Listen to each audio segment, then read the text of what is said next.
I'm very ashamed to say that I never have, but I intend to. I have a little tiny bit. So, but I think it was a special thing to bring We Will Rock You in 2006, I think it was, the premiere in Cologne, after the big success in England, to Germany for you, or not?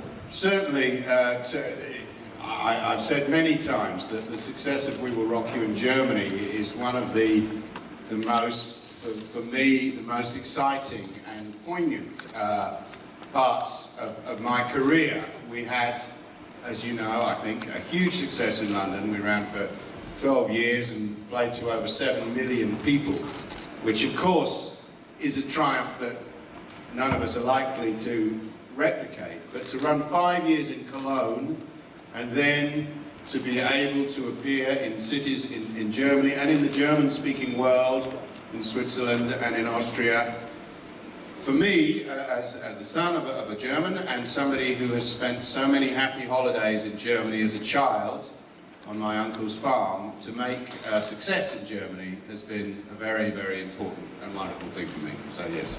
Is that a success in London with over 7 million people and over 16 million people all around the world have seen We Will Rock You till now? So what is the success formula of We Will Rock You? Of course, if there was a formula for success, then every show would run for 12 years in London.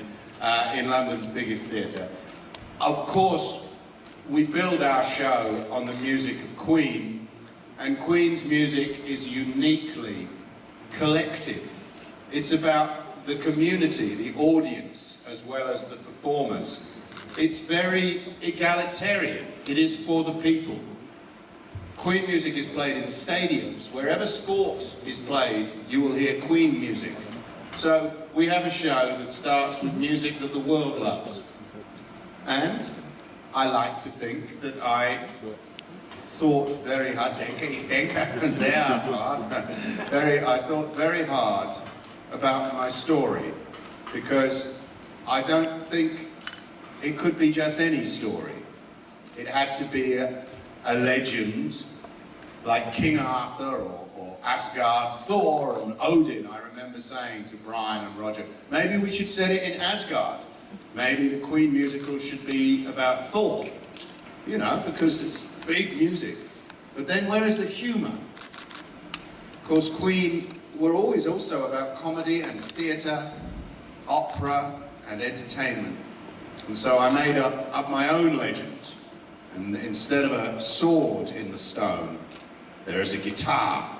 The last guitar on earth. In a world of computers and iPhones and Spotify and Candy Crush, some people still want to play live music the way Queen play live music, which is why they're not here today. They were there in Köln, and they were there in Zurich and in Wien, but they're on tour. They're doing it live, and that's a good excuse not to be here.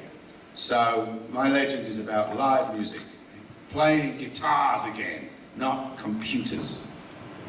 When did you have the idea of the story? Jim Beach, Queen's manager, who was here in Munich when Queen made jazz, the great year Freddie spent in Munich, approached me about doing the story of Freddie as a Queen musical. And I said I wasn't interested, because as far as I'm concerned, Queen's music belongs to me as much as it belongs to Freddie. It belongs to the world. Queen's music has been with us for 40 years. And it's not Freddie's story. It's all our stories. And so I said, I can't do that for you. And he said, okay, how about another idea? Which was when I started to think around 1999. And one day I was pushing my little children, who were only 1 year old, in the park, in Regent's Park in London. 2 twins, it's very hard work, twins. And they were screaming and I was trying to zone out. And I started to think about the Matrix and King Arthur and about a world even then which was getting isolated, everyone looking at their screens. Even then, now, it's crazy. But a world where people don't go out, they just stay in their rooms playing on their screens. And my children, I have to say, get off your phone, get off your phone. And that's what this show's about. Get off your phone, come down here and wave your arms and punch the air and be human. And my kids were 2 when We Will Rock You started, and now they're 15, and their world is getting smaller. It seems bigger. Oh, the internet, but it's smaller. It's the size of a bloody phone. And I'm proud that We Will Rock You doesn't give you a letterbox on YouTube. Oh, I saw it on YouTube. I saw little figures. We Will Rock You gives 30 professional singers and dancers and 8 brilliant live musicians playing live. And that was the idea for the story. Live music, the community. And that's perfect for Queen. I'm proud of that. I got that right. So we heard the song Radio Gaga in the beginning of the show, and it's translated in German. So, but not every song is translated in German. Why are some songs translated in German in that show? Well, you see, the reason I think Brian and Roger and I can be proud is that we did not do We Will Rock You in London and say, oh, that's it, okay, that's how it is, you have it, take it around the world, that is the show. Which is how musicals normally happen. When Phantom, or Grease, or Les Mis go abroad, it's the same show as in London. Maybe they translate it, but it's the same show. But we thought, no, we are a living show. Every night is different. So what can we add? Well, of course, the story is about a world where rock music is dead. So English is sort of the language of rock. Let's be honest, I mean, not entirely, but mainly. And so we had this extra joke, that not only is rock music dead, but the language of rock is an ancient language, like Greek, or Sanskrit, or Hebrew, something that people are trying to rediscover. So the forces of Gaga speak the language of the world, you know, which in Germany is German, but in Spain they spoke Spanish, and the forces of rebellion speak English. It's kind of a nice little joke, and we make a good joke about German dominance in the World Cup meant that everybody ended up speaking English, German anyway, you know, it's a nice way to get into it. So when it starts, the society sings in German and the rebels sing in English. But of course, the Killer Queen and Khashoggi, they love it too. They love rock and roll secretly, just like, you know, the vice cop is probably going to a strip show, you know, the Killer Queen, and they like rock and roll really, so they speak English in private. It's a funny joke, you have to come and see the show. But that's why some songs are in German and some are in English. But not all, some of the rebels sing in German too. There's a beautiful song for Freddie called No One But You. And Brian wrote it after Freddie died. Freddie never heard it. And We Will Rock You has made it a worldwide hit. And Brian made sure that that was translated into German so that it would really, people could hear what he wanted to say, not just about Freddie, but about the futile waste of life of dying young. It's called One by One, Only the Good Die Young. So we've had some fun with the 2 languages. Thank you for that. So we are ready on stage, and the next song is in English, and it's a message. It's a kind of magic.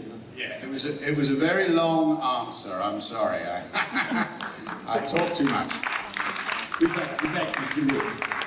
The scene of the song. Oh well, of course you probably guessed. They're rebels.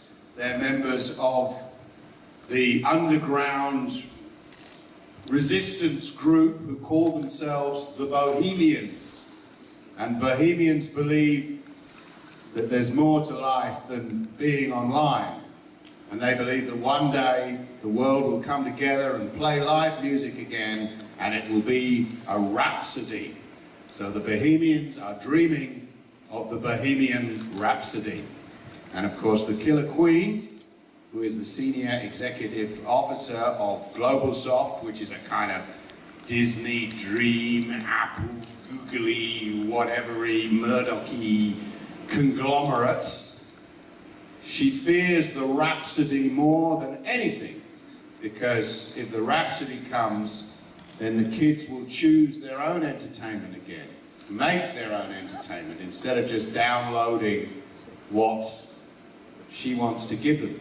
And look, I'm not anti-DreamWorks or anti-Disney. I enjoy all that.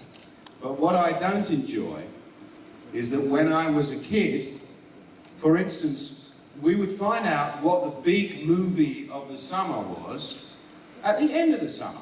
When people have, you know, oh, I like that, I'll go and buy a ticket, word of mouth. We realise, oh, that's a great film, everyone go. Now, we know what the big movie of the summer will be a year before the summer. We're told, oh, it's coming, you know, Iron Man 10, it's coming and it's going to be the biggest thing ever. And it's got to be a success because all the little plastic models are already in McDonald's and the whole marketing machine leaves us out of the loop. And I think that that is a sad thing. I think it's better when, you know, we decide what's number one on the record charts by buying records. And of course we do. This is not a serious satire, but it's just a point. You know, this is not an important thing, but it's a bit of fun with a little bit of a point to it, you know. Thank you very much. So we are ready on stage for the next song. It's Here we go. one of my favorite songs. Who Wants to Live Forever?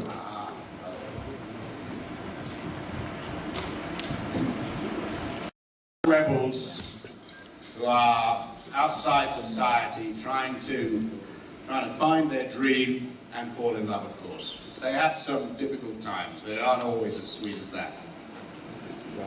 So, Who Wants to Live Forever is one of my favorite Queen songs. Also, I Want It All with Richard Fromm. Is there a favorite Queen song of you? Well, we've been favouring Brian so far. Of course, It's a Kind of Magic was written by Roger. I Want It All was written by Brian, and Who Wants to Live Forever was written by Brian. It's a wonderful thing to think that Queen, a collective of 4 artists, individually all wrote #1s for the band. You know, there was no, people say, oh, Freddie was Queen. No. I mean, John Deacon wrote Another One Bites the Dust and I Want to Break Free. Roger wrote, as I say, Magic and Radio Gaga. Brian wrote We Will Rock You. Freddie wrote Somebody to Love and Bohemian Rhapsody. What an amazing collective of artists. They were a band. And that's why when we thought about a Freddie biography, I said, oh, this is about Queen's music, not about one member. Do I have a favourite? Look, for me, No One But You, which Brian wrote for Freddie, as I explained. Because the great, great Freddie Mercury never heard that song, and yet, it's more than 16, nearly 20 million people have heard it sung by beautiful young performers, played live, and they've heard it, and they don't just salute Freddie in the show, we salute from Buddy Holly, John Lennon, Elvis, endless, you know, Bob Marley, you know, all the great rock stars who gave us so much love. And the song isn't just for Freddie, it's for all of them. And I guess the fact that I suggested to Brian and Roger that we should use that song, and they said, well, it's not a Queen hit. You can't really use us. No, let's use it. And it works incredibly well, and it's been an enormous part of We Will Rock You, no One But You. And as I say, it's about youth and looking to the future. And Freddie's mum, who has seen the show many times and loves the show. Sometimes critics say, oh, what would Freddie think? Well, of course he'd love it, or we wouldn't do it. Do you think Brian or Roger or John or Freddie's family would do something that Freddie would hate? Of course not. They were a family. Brian and Roger know Freddie's family very well. And they all came to the opening night, and Freddie's mother wrote to us and said, Freddie would love this because it's funny and it looks to the future. And she said, if music is the food of love, rock on, which is a misquote of Shakespeare, of course, as I'm sure you know. So, yeah, No One But You, because Brian wrote it for Freddie. So there are so many Queen songs. I don't know how many songs they wrote in all the time of their career. We have 21 songs, or 20 Queen songs, the one Brian wrote for Freddie, in that show. Was it difficult to decide which songs are in the show?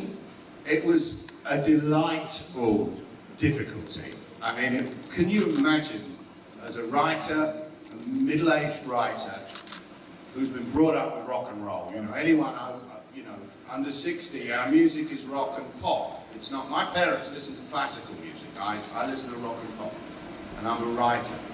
And to be given the Queen songbook, and Brian and Roger and John, who's very much a supporter, said, what do you think?